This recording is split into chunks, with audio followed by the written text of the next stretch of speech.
안녕하세요. 5월 2일 화요일입니다. 오늘은 룻기 1장 15절부터 22절입니다. 제가 읽겠습니다. 나오미가 또 이르되 보라 내 동서는 그의 백성과 그의 신들에게로 돌아가나니 너도 너의 동서를 따라 돌아가라 하니 룻이 이르되 내게 어머니를 떠나며 어머니를 따르지 말고 돌아가라 강권하지 마옵소서. 어머니께서 가시는 곳에 나도 가고 어머니께서 머무시는 곳에서 나도 머물겠나이다. 어머니의 백성이 나의 백성이 되고 어머니의 하나님이 나의 하나님이 되시리니 어머니께서 죽으시는 곳에서 나도 죽어 거기 묻힐 것이라. 만일 내가 죽는 일 외에 어머니를 떠나면 여호와께서 내게 벌을 내리시고 더 내리시기를 원하나이다 하는지라. 나오미가 룻이 자기와 함께 가기로 굳게 결심함을 보고 그에게 말하기를 그치니라. 이에 그 두 사람이 베들레헴까지 갔더라. 베들레헴에 이를 때에 온 성읍이 그들로 말미암아 떠들며 이르기를 이가 나오미냐 하는지라. 나오미가 그들에게 이르되 나를 나오미라 부르지 말고 나를 마라라 부르라. 이는 전능자가 나를 심히 괴롭게 하셨음이니라. 내가 풍족하게 나갔더니 여호와께서 내게 비어 돌아오게 하셨느니라. 여호와께서 나를 징벌하셨고 전능자가 나를 괴롭게 하셨거늘 너희가 어찌 나를 나오미라 부르느냐 하니라. 나오미가 모압 지방에서 그의 며느리 모압 여인 룻과 함께 돌아왔는데 그들이 보리 추수 시작할 때에 베들레헴에 이르렀더라. 아멘. 이 룻기는 사사시대가 그 배경입니다. 룻기 1장 시작할 때 베들레헴에 흉년이 들었는데 사사시대였다 이렇게 이야기하죠. 엘리멜렉이라는 사람이 양식이 베들레헴에 흉년이 들었으니까 자신의 가족들을 데리고 모압에는 양식이 풍족하다 하는 이야기가 들려서 거기로 이주를 합니다. 그 엘리멜렉의 아내가 나오미였고요. 거기서 나오미와 엘리멜렉 사이에 두 아들이 있습니다. 이 두 아들이 이 모압 지방에 살면서 결혼을 하죠. 그 결혼해서 얻은 며느리가 오르바와 룻입니다. 그런데 참 안타깝게도 엘리멜렉이 거기서 죽고 그리고 그 두 아들도 죽습니다. 10여 년쯤 지나고 그런 일이 벌어지고 나니까 이제 나오미가 베들레헴에 양식이 있다 하는 소리도 들렸고 자신이 남편도 없고 아들도 없는데 이 모압에서 살 이유가 없어서 베들레헴에 돌아가려고 합니다. 그때에 그녀의 눈에 보인 것은 이 두 며느리죠. 자신이 이미 과부가 되었기 때문에 과부가 된 두 며느리를 보는 마음이 어떻겠습니까? 이 나오미와 이 오르바와 룻, 이 세 사람은 인간적으로도 굉장히 가깝고 그랬던 것 같습니다. 헤어지지 않으려고 했고요. 그러나 나오미가 그 두 며느리를 향해서 선대하죠. 선을 베풉니다. 어떻게 베푸냐면 떠나라고 이야기한 거죠. 왜냐하면 그 구약 시대에는 시형제 결혼 풍습 이런 게 있잖아요. 남편이 죽었는데 남편의 형제 가운데서 자신이 남편으로 삼아야 하는 그런 일이 있었습니다. 왜냐하면 그래야만 그 집에서 기업을 물을 수가 있었거든요. 그러니까 기업을 얻을 수가 있는 거죠. 어떻게 보면 참 이상하다 싶을 수도 있지만 이 수천 년 전인데 어떤 시각에서 보면 그 여인들을 보호할 수 있는 그런 방편으로 삼을 수도 있었던 거죠. 근데 나오미가 이런 얘기도 합니다. 너희 어머니 집으로 다 돌아가. 그 이야기는 가서 재혼해서 잘 살아 하는 이야기인 거죠. 안 가니까 또 이야기하는 겁니다. 야, 내가 뭐 아들이 더 있어야 너희에게 남편을 주지. 난 더 이상 남편이 없다. 그리고 낳으려고 해도 나도 남편이 없다. 그리고 아이를 낳는다고 한들 걔를 언제 키워서 너희에게 남편으로 주냐. 있을 수 없다. 이 일 너희 돌아가라 하고 강권합니다. 명령해요. 그랬더니 오르반은 그 나오미의 말에 순종해서 떠납니다. 옳다구나 하고 떠난 것이 아니라 그도 역시 떠날 때 울고 서로 입을 맞추고 그렇게 해서 떠나는 거죠. 룻은요 그러지 않았어요. 나는 안 떠날 거라고 이야기합니다. 나한테 그렇게 강제로 권하지 말라고 명령하지 말라고 강권하지 말라고 이야기하면서 뭐라고 이야기하냐면 어디로 갔든지 나는 함께 할 겁니다. 어머니의 백성이 내 백성 되고 어머니 하나님이 내 하나님 될 겁니다. 그리고 어머니가 죽으시는 곳에서 나도 거기서 죽어서 거기 묻힐 겁니다. 죽는 것 이외에 난 떠나지 않을 건데 만약에 내가 죽음 이외에 떠난다고 한다면 여호와께서 내게 벌을 내리시고 더 내리셔도 됩니다. 난 절대 떠나지 않을 겁니다. 죽음 이외에는 우리를 갈라놓을 수 없습니다. 라고 이야기하죠. 나오미도 그 얘기를 듣고 나니까 계속 내가 이렇게 이야기했는데 이게 안 되겠구나 싶어서 그 마음을 접고 같이 베들레헴에 돌아가기로 합니다. 다시 베들레헴으로 돌아갔습니다. 돌아갔는데 이 십수년 만에 돌아왔는데 온 성읍 사람들이 이제 난리가 난 거죠. 그 돌아온 나오미로 말미암아서 이야기하는 거죠. 야, 이 사람 나오미 아니야? 하면서 이야기하는데 나오미가 나를 나오미라고 부르지 말라고 이야기합니다. 왜냐하면 나오미라는 이름의 뜻은 기쁨, 뭐 즐거움, 희락 뭐 이런 뜻인데 나 그런 사람 아니야. 나를 마라라고 불러. 마라는 어디서 들어본 적 있지 않으십니까? 출애굽기에 보면 마라의 쓴물 기억하십니까? 마라는 이 쓴물, 거기서 연상된 것처럼 고통, 괴로움 뭐 이런 거죠. 나는 기쁨이 아니야. 나는 괴로움이야. 나를 그렇게 불러줘 라고 이야기합니다. 왜냐하면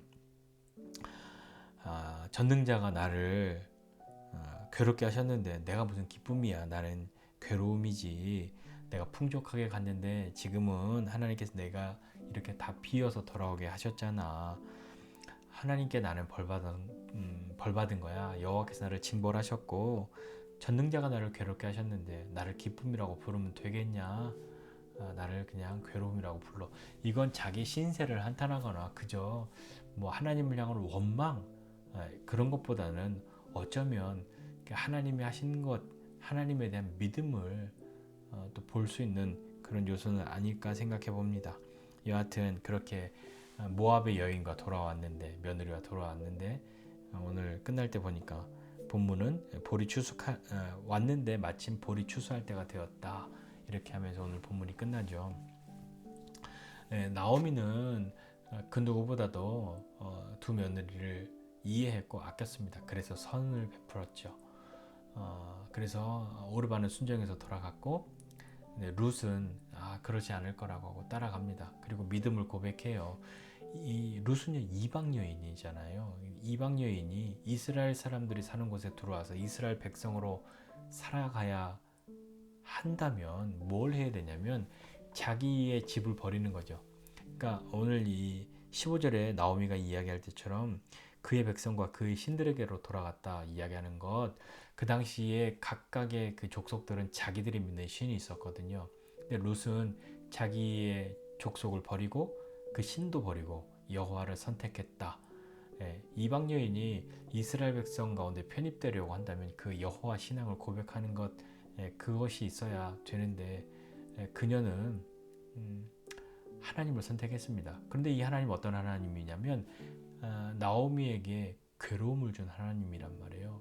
나오미조차도 내게 벌을 내리신 하나님, 나를 괴롭게 하신 하나님, 남편과 아들도 다 죽었는데 이렇게 나를 힘들게 고통스럽게 하신 하나님이라고 말하는 그 하나님을 룻은 왜 선택했을까요? 어떻게 그 하나님을 선택할 수 있었을까요? 믿음이라고 하는 건 뭘까요? 믿음은 우린 다 좋아야 되잖아요. 힘들지 않으려고 믿는 거고요. 뭔가 의지가 되려고 믿는 거고요. 보통 사람들은 그렇게 이야기하지 않습니까? 그러니까 믿을 때 뭔가 희망이 있어야 되고 뭔가 믿을 때 좀 기댈 만한 것이 돼야 되고 기뻐야죠. 그래야 믿는 보람이 있지 않습니까? 그런데 우리가 하나님 믿는데 늘 그런 일만 있습니까? 그렇지 않잖아요. 괴로운 일도 있잖아요. 어려운 일도 있잖아요. 나오미가 이야기하는 것처럼 야, 나 기쁨이 아니야. 나는 정말 괴로워. 나는 쓴물을 마시고 있는 사람 같아.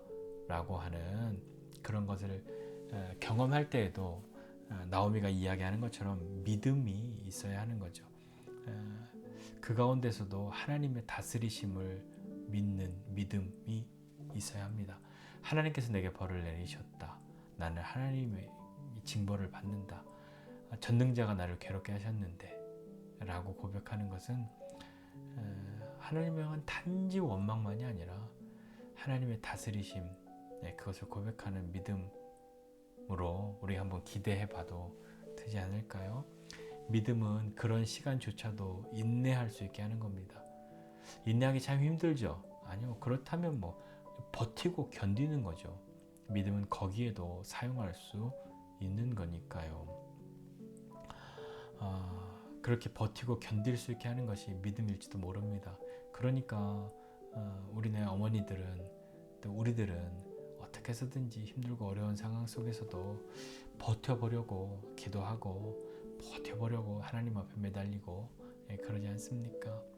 하나님은 우리와 함께 하시는 거죠. 괴롭고 다 비어서 돌아오는 그때에도 하나님은 함께 하십니다. 여러분, 우리의 믿음, 나를 좀 힘들게 하고 나를 좀 서운하게 하는 그 하나님을 끝까지 선택할 수 있겠습니까? 어떠십니까? 룻이 그 하나님을 자기 어머니에게, 시어머니에게, 나오미에게 그런 괴로움을 안긴 하나님을 나는 그 하나님 못 믿겠어. 그러지 않고 그 하나님이 내 하나님 되시겠다고 그렇게 고백할 수 있는 것은 나오미에게서 또 자기 남편에게서 무엇인가를 보았기 때문은 아니었을까요? 오늘 우리도 우리의 삶을 살아가면서 우리의 믿음으로 하나님을 향한 나에게 항상 좋은 것만을 내가 원하는 좋은 것만을 끊임없이 베푸셔야만 하는 하나님으로 그 하나님만을 믿는 것이 아니라 때로는 괴롭고 어려움도 있지만 그 시간조차도 인내하게 멋지게 인내 못하면 버티고 견딜 수 있게 그렇게 하시는 분이 하나님이시라는 것을, 그런 하나님을 우리가 신뢰하고 함께 나아가야 하지 않겠습니까? 그러할 때에 우리를 통해서도 다른 사람들이 믿음의 눈을 뜨게 될 겁니다. 우리의 자녀들이, 우리의 가족들이, 우리의 가까운 사람들이 우리가 좋고 아주 잘 나가고 평안하고 할 때뿐만 아니라 괴롭고 어려운 때에도 하나님을 향해서 어떻게 우리가 살아가는지를 보면서 그들이 바른 믿음, 참된 믿음의 길, 하나님에 대한 오해 없이 나아갈 수 있는 길, 갈 수 있는 그런 기회로 우리의 인생이, 우리의 어려움이 쓰여져야 어려움만 그냥 치르고 겪는 것이 아니라 그것의 열매를 나도 경험하고 다른 이들에게도 나눌 수 있는 저와 여러분 모두가 되시기를 주님의 이름으로 축복합니다. 기도하겠습니다. 하나님 아버지, 은혜와 사랑을 감사드립니다. 기쁨을 주시는 하나님을 늘 바라고 하나님이 주시는 기쁨은 여전한데 때로 괴로움을 만나게 하시는 하나님도 있다는 것 알게 해주십시오. 그렇지만 그 하나님이 우리를 버리신 것 아니라 그 괴로움의 시간조차도 잘 인내할 수 있도록 버티고 견딜 수 있도록 하시는 하나님이라는 걸, 우리가 그 하나님을 믿는 믿음으로 삶을 살아갈 때에 그 은혜가 또 그 복이, 그 열매가 나에게도 있고 나를 통해서 그 하나님을 경험하는 사람들에게도 나누어질 수 있다는 것 기억하고, 남을 위해서 내 믿음 지키는 것 아니라 나를 위해 내 믿음 지켰는데 다른 사람도 살려낼 수 있는 우리의 인생의 시간들이 될 수 있도록 은혜 베풀어 주십시오. 오늘도 우리 하나님 함께 하시는 하나님이신 줄 믿고 믿음으로 담대히 살아가는 우리 되도록 격려해 주십시오. 감사드리고 예수님의 이름으로 기도드립니다. 아멘.